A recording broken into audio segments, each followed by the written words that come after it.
Querido amigo, hoje temos como objetivo concluirmos o estudo do capítulo 3 de Colossenses, e especificamente vamos estudar Colossenses 3, 18 a 25. Também o primeiro verso do capítulo 4, ele se refere ao mesmo tema que vamos estudar. Vamos considerar, vamos refletir e extrair as lições que devemos aplicar e desenvolver, tendo em vista o novo estilo de vida que possuímos depois de recebermos o Senhor Jesus Cristo. Vamos dividir esse texto e as nossas considerações para nos aprofundarmos e detalharmos cada um desses temas tão importantes. Em primeiro lugar, consideremos a questão do relacionamento conjugal. E para os versos 18 e 19, eu sugiro o seguinte título: O novo estilo de vida no relacionamento conjugal. O novo estilo de vida no relacionamento conjugal. Nesses versos, nós encontramos a sequência das implicações do novo estilo de vida que Paulo vem alistando desde o versículo 1. Paulo chama a atenção dos cristãos para o fato deles terem sido transformados pela graça de Deus em Jesus Cristo. O novo estilo de vida em Cristo tem implicações em todas as áreas do nosso viver. Uma das áreas básicas em que se deve observar essa transformação é no relacionamento mais íntimo que um ser humano pode desenvolver com o outro. Quando o homem e a mulher deixam seus pais e se unem em casamento, tornando-se uma só carne, então esse relacionamento mais íntimo é a relação conjugal. Não só naqueles dias como nos dias de hoje, esse é um assunto especialmente delicado.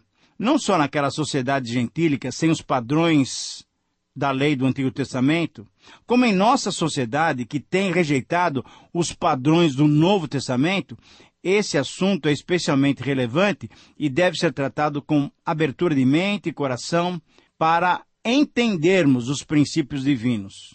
Dentre todos os relacionamentos cristãos, certamente é no ambiente do lar, entre o marido e a esposa.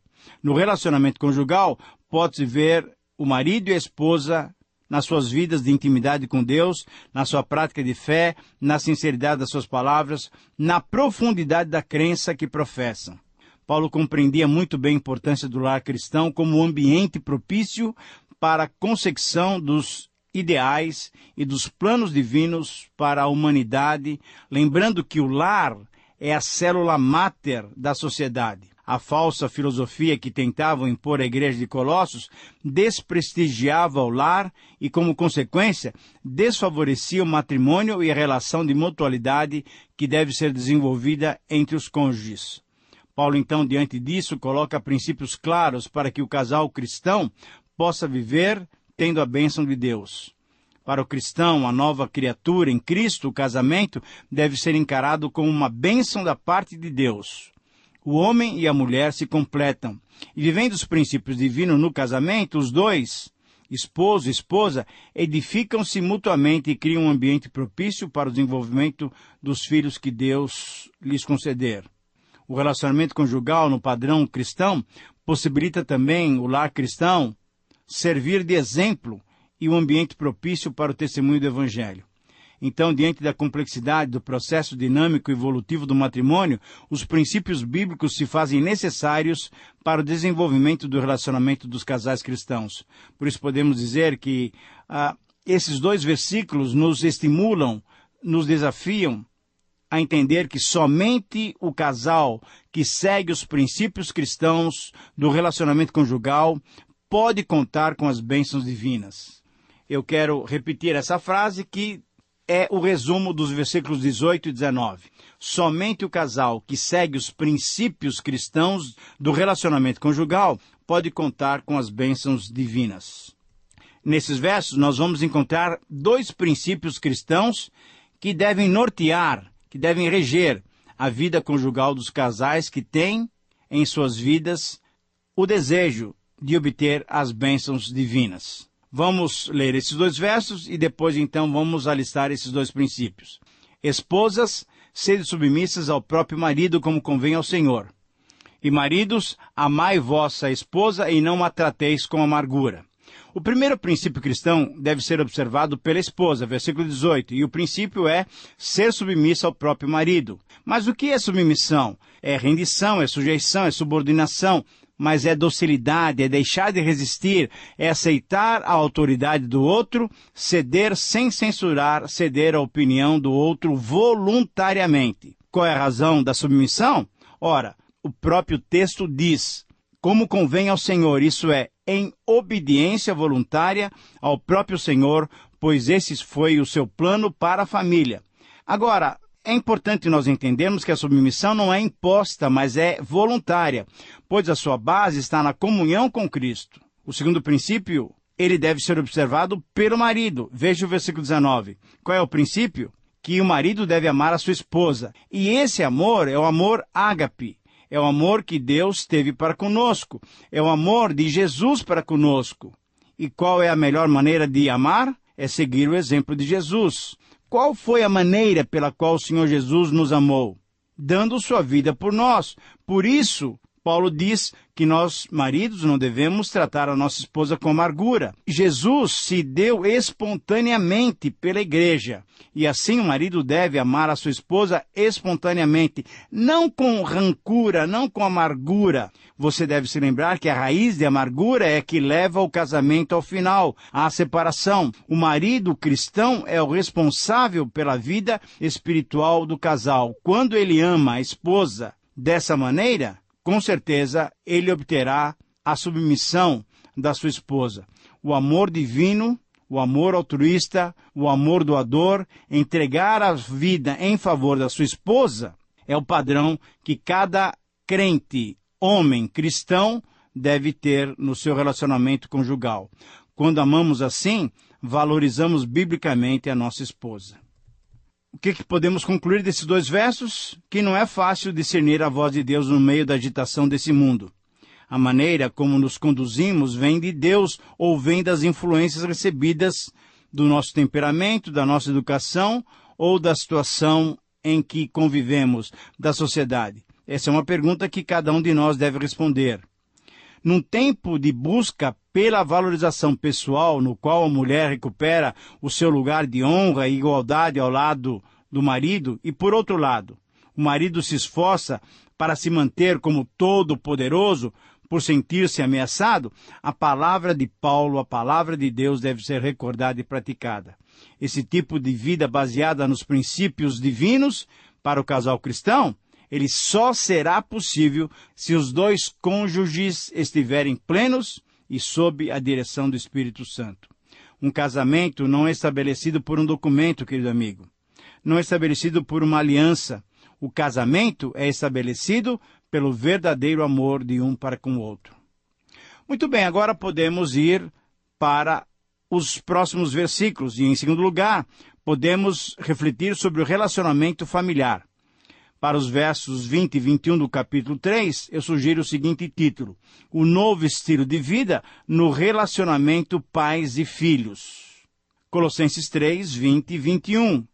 A ética cristã é uma ética de deveres e obrigações mútuas. Todos os cristãos têm responsabilidades e benefícios em seus relacionamentos.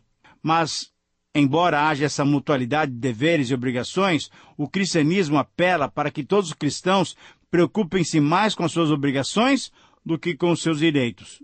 Uma vez que o cristianismo pressupõe que os nossos direitos já foram entregues a Deus. No relacionamento pais e filhos ou filhos e pais, as obrigações são destacadas nesses versos pelo próprio apóstolo Paulo. O que realmente é novo na ética cristã, na área dos relacionamentos pessoais, é que essas relações são no Senhor. Toda a vida cristã se desenvolve no Senhor ou em Cristo, a frase preferida pelo apóstolo Paulo. Em cada lar, a consciência tônica das relações é a consciência de que Jesus é um hóspede sempre presente, mesmo estando invisível. Jesus Cristo está presente quando os pais e os filhos se relacionam. Em toda relação, pais e filhos ou filhos e pais, o ambiente deve refletir a paternidade divina. Os pais devem tratar os filhos e filhas como Deus trata a seus filhos e filhas. Os filhos e filhas devem tratar os pais como nós tratamos a Deus Pai. Então, nesses versos, continuamos a sequência das implicações desse novo estilo de vida. E diante disso, as características da nova vida devem ser demonstradas nesse relacionamento familiar. Depois de padronizar o relacionamento cristão do casal, agora é no relacionamento familiar entre pais e filhos, filhos e pais, que nós percebemos esse novo estilo de vida. Na vida familiar, os relacionamentos são próximos e são intensos, e por isso, o passo seguinte de Paulo foi orientar sobre esse relacionamento. Muito bem, podemos então resumir esses versículos 20 e 21 da seguinte maneira: somente experimentam harmonia familiar os pais e filhos que cumprem os seus deveres baseando-se nos princípios cristãos de relacionamento. Eu repito, esta é a frase que resume os versículos 20 e 21 do capítulo 3 de Colossenses. Somente experimentam harmonia familiar os pais e filhos que cumprem os seus deveres baseando-se nos princípios cristãos de relacionamento. Vamos encontrar aqui também dois princípios que devem reger a vida familiar dos cristãos. Vamos ler o texto. São 2 versículos apenas. Filhos, em tudo obedecei os vossos pais, pois fazê-lo é grato diante do Senhor. Pais, não irriteis os vossos filhos, para que não fiquem desanimados. Muito bem, qual é o primeiro princípio? O primeiro princípio deve ser observado pelos filhos, versículo 20. Qual é a ordem? Obedecer aos pais. E aqui temos um princípio, como no caso da esposa, em relação ao marido, um princípio que vem da parte que deve se submeter. Mas é um princípio diferente. Aqui temos uma ordem que vem desde o Antigo Testamento, e ordens devem ser obedecidas. Qual é a maneira? Em tudo, obedecer em tudo, porque resistir à autoridade dos pais é desobedecer a Deus. Nós podemos ver isso em vários textos de Provérbios. Eu quero citar algumas passagens de Provérbios que nós já estudamos, para que você possa conferir. Provérbios 19, 26, 20, versículo 20, 23, versículo 22, 28, versículo 24 e Provérbios 30, versículo 17. Mas é importante destacarmos que só existe uma exceção. Essa obediência em tudo tem uma exceção. Quando os pais mandarem que os filhos desobedeçam à lei ou à ordem divina, aí os filhos podem desobedecê-los, porque é mais importante obedecer a Deus do que qualquer autoridade humana. Qual é a motivação para essa obediência? Essa atitude é agradável ao Senhor. Quando um filho cristão, querido amigo, age assim, ele demonstra em sua vida o novo estilo de vida. E o segundo princípio, então, agora deve ser observado pelos pais. Qual é a ordem? A ordem é não irritar os vossos filhos. E é uma ordem também, e sendo ordem deve ser obedecida. Os pais precisam de mais autodomínio. Precisam de amor, de sabedoria, de paciência, de compreensão na relação pais e filhos. Por quê?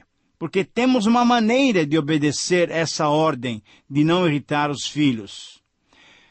Sabe por quê? Porque muitas vezes nós irritamos os filhos com a superproteção, ou então com o total desinteresse, ou então com críticas contundentes em públicos, ou então com elogios descabidos diante dos colegas, dos amigos.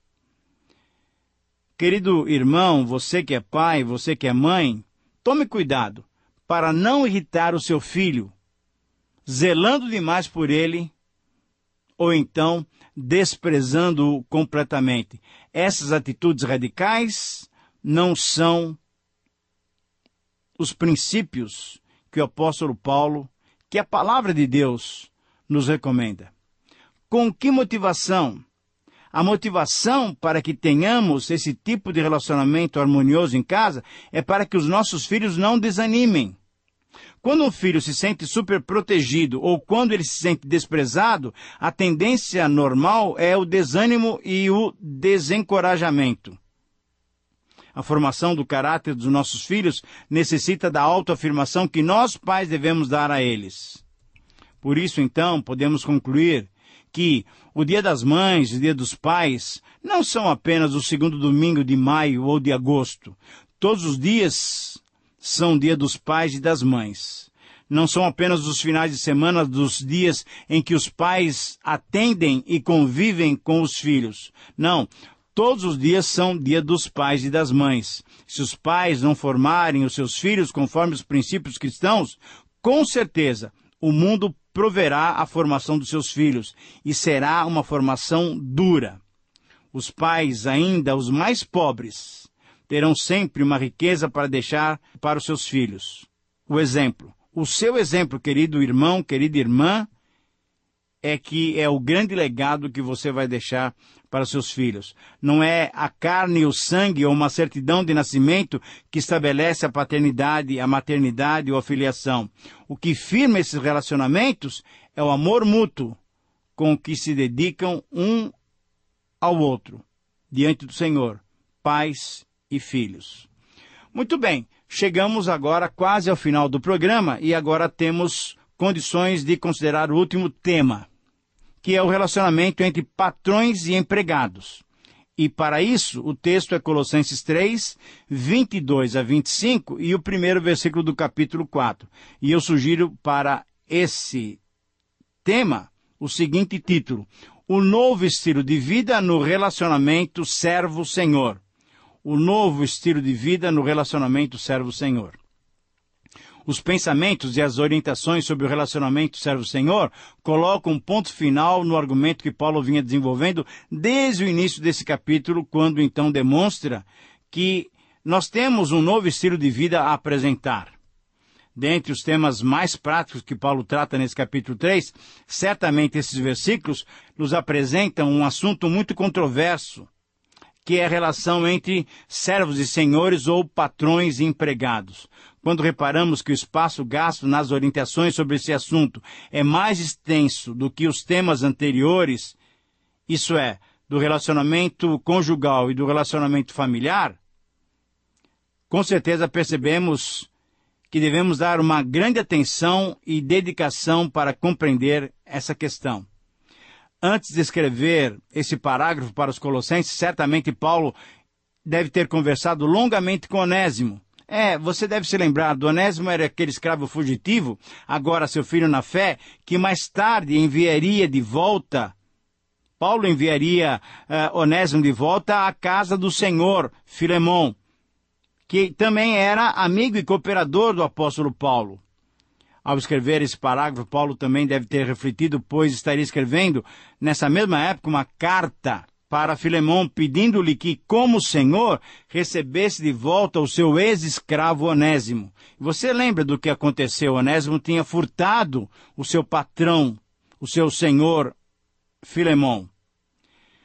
Como em tantas outras partes da Bíblia, temos que reconhecer que estamos diante de um assunto delicado, mas estamos distantes dos escritores e dos leitores originais há pelo menos 2 milênios. Nós estamos, querido amigo, numa outra cultura e num estágio do pensamento humano que nós denominamos de pós-modernidade. Naqueles dias, o escravo era propriedade do seu senhor. Em si mesmo, ele não era nada e nem tinha nada seu. Esse era o princípio, e qualquer discordância afetaria completamente as relações servo-senhor. Naquele período da história, os escravos estavam sujeitos a essa autoridade absoluta que decretava o seu destino com total severidade, bem como com total indiferença. Hoje as condições de trabalho não são iguais. Nós temos sindicatos, jornada de trabalho diminuída, férias, 13º, FGTS, aposentadoria e outras conquistas que mudaram essa relação. Mas como cristãos, empregados ou senhores hoje, temos os princípios bíblicos a considerar. Quais são esses princípios? E como é que podemos sintetizar esse texto? Com essa frase: todo cristão, empregado ou empregador, será abençoado por Jesus, Senhor de ambos, ao obedecerem os princípios bíblicos para esse relacionamento. Eu repito, todo cristão, empregado ou empregador, será abençoado por Jesus, Senhor de ambos, ao obedecerem os princípios bíblicos para esse relacionamento. E nós temos aqui 2 princípios que devem ser praticados pelo empregado e pelo empregador.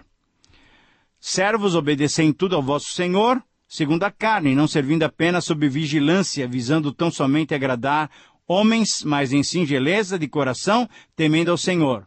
Tudo quando fizerdes, fazer de todo o coração como para o Senhor e não para os homens, cientes de que recebereis do Senhor a recompensa da herança. A Cristo Senhor é que estáis servindo, pois aquele que faz injustiça receberá em troco a injustiça feita. E nisso não há acepção de pessoas. Senhores, tratai os servos com justiça e com equidade, certos de que também vós tendes Senhor no céu.